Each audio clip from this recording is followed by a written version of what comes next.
जी बोले। कोई जरूरी बात ही है जो कि सुबह से ही नहीं हो पा रही।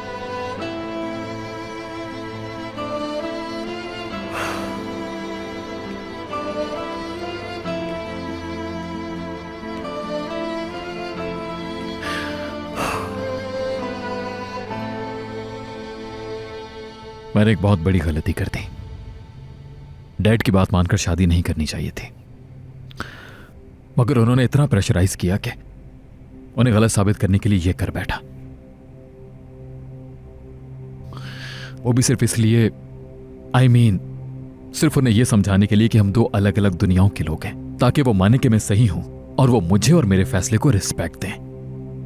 देखो, चाहे वजह जो कुछ भी हो, बहरहाल ये शादी गलत है और जाहिर है इसका आगे चलना मुमकिन नहीं है। तुम खुद भी समझती हो।